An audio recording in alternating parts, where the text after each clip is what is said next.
But so how does a young lady know, and is it ever too early to get married? If they're 22 and they feel as if they found the right guy, is that too early?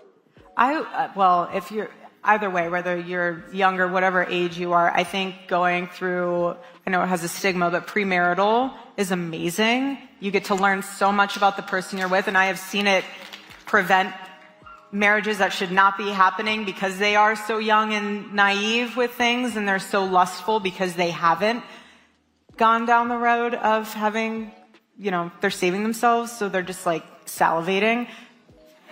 Go to premarital. You'll learn a lot. When you know he's the one, here's an example. When Charlie sat across from me and he said, I want to date you, you want to be with someone who has every intention to not mess with your heart. You're going to know. I know it sounds cliche, but you will know. He's not going to treat you like an option. What advice would you give to young ladies where they are much more motivated than their boyfriend? How many of you have this problem? Raise your hand. Ooh, that's tough. It's a big, I think it's a big problem. Yeah. Now, I think that you should both be motivated, but if the woman is much more motivated than the man, would you agree that ends up causing structural issues? Right, because the man then ends up leaving his pants on the ground and the woman has to put them on.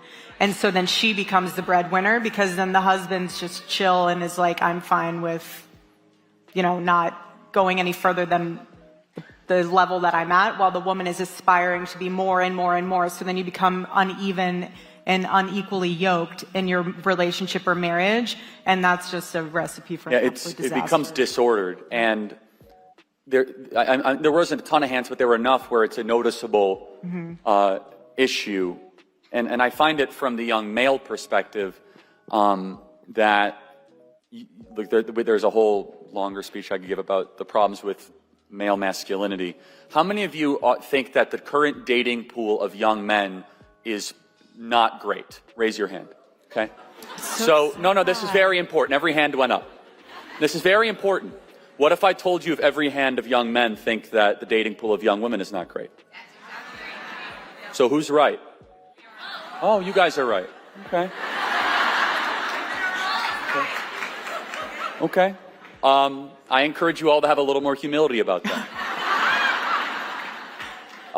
What is one thing young women can do better to make themselves more appealing to men who say that the current dating pool of young women is lackluster? Do I ask good questions? Yes. I do this for a living. That's why he has such a good podcast and radio show, The Charlie Kirk Show. Are you guys liking these questions?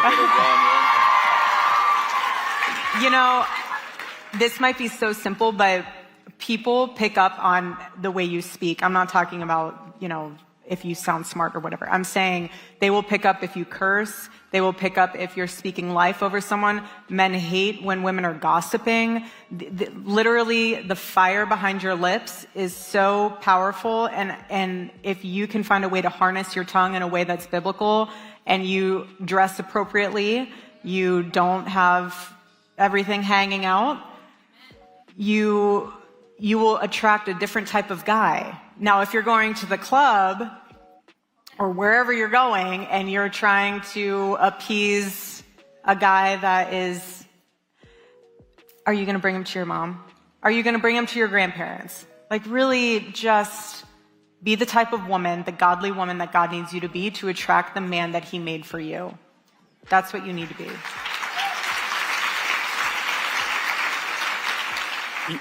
What young men have serious problems.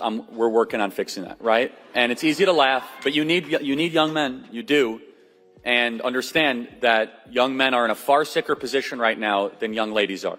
They're committing suicide more. They're checking out of society.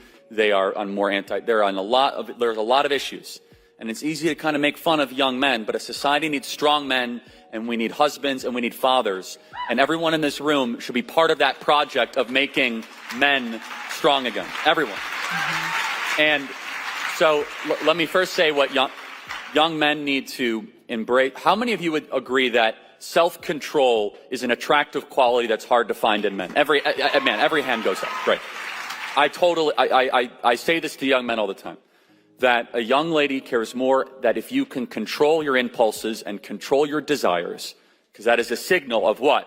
Maturity, not of infancy. Self-control is a signal of maturity. And a young lady, whether she can articulate it or not, when she sees maturity in a man, she knows that when there's chaos, that man will be able to navigate the family, the relationship through that kind of environment.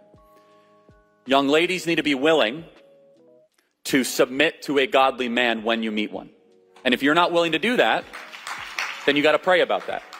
Because a lot of young men in the dating pool say, I don't want to be bossed around all the time. I'm just telling you what I hear from men all the time. The hyper-toxic feminism is very, very off-putting to young men.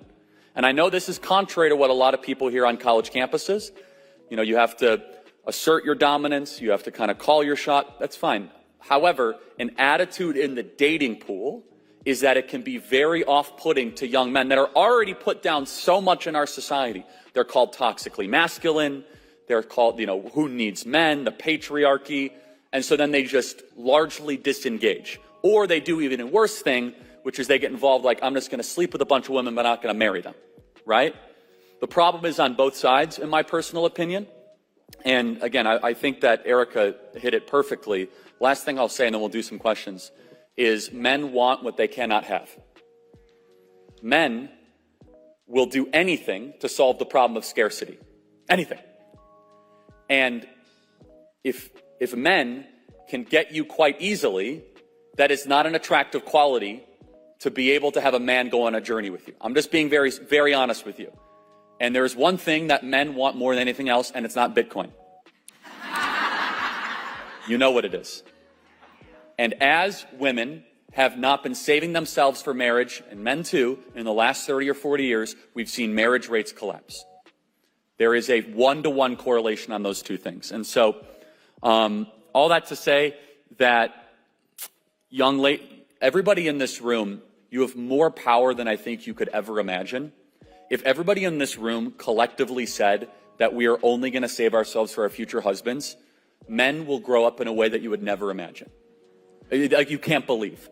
Because all of a sudden they'd be like, well, because you understand hookup culture has given men everything they've always wanted. They don't have to work for sex. They don't have to grow up. They don't have to do anything. And then women will just throw themselves at them and they could stay as grown infants for the rest of their life. And unfortunately, it does a lot of damage to young ladies. A lot. It does a lot of psychological damage and a lot of spiritual damage. So if everyone here basically said, nope, we're going to combine our power and be pure and trust in Jesus and in God for our future husband, you would be shocked at how much the dating pool improves.